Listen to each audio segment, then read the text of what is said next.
William Howard Lee Jr.'s path to becoming a better father involved an unexpected revelation.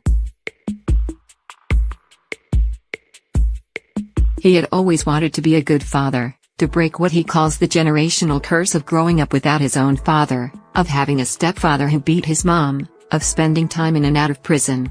But getting married wasn't a priority for him.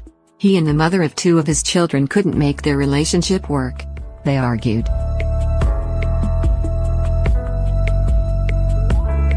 And, before long, the generational curse had returned. Mr. Lee wasn't around his sons as much as he liked, and when he was, the time was often punctuated by argument and anger.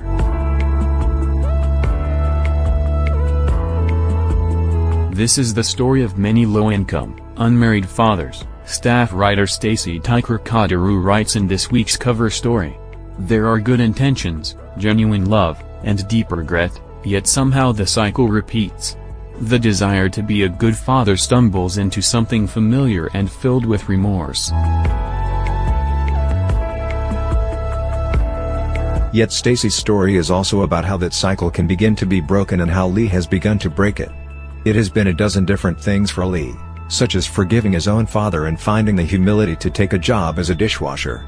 But perhaps nothing has changed his relationship with his children more than the realization that he needed to learn to listen.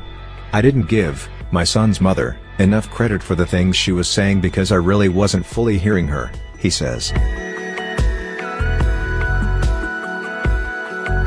In the words of a facilitator at the Father Support Center that Lee attended, in every relationship someone has to humble themselves so they can actually have a productive conversation. Put another way, Lee began to understand the true nature of fatherhood when he began to understand the true nature of marriage, even though he wasn't married himself. In low-income communities, studies show, marriage is losing its appeal, a trend examined in detail in the book Doing the Best I Can, by Catherine Eden and Timothy Nelson. For mothers, it once offered stability and protection. It now offers the reverse. Fathers often have few prospects and can end up in prison. Mothers can work for themselves. For fathers, the authors say, marriage was a romantic vision, a soulmate and playing ball with kids in the backyard. Now, asked to be more of a partner in parenting, some men are finding the reality of temper tantrums and dirty diapers harsh. As the old visions of marriage crumble, so has the institution.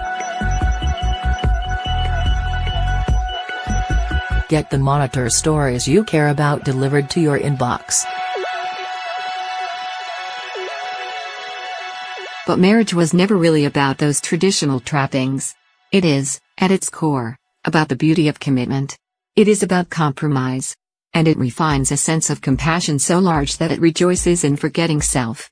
That is what Lee is learning, married or not. Fatherhood and motherhood naturally support each other. Yolanda Cole, the mother of 2 of Lee's sons, for years felt she had to express both. But these days, something has changed, she says. All I really wanted was for him to be a good dad to his kids. And he's making forth the effort.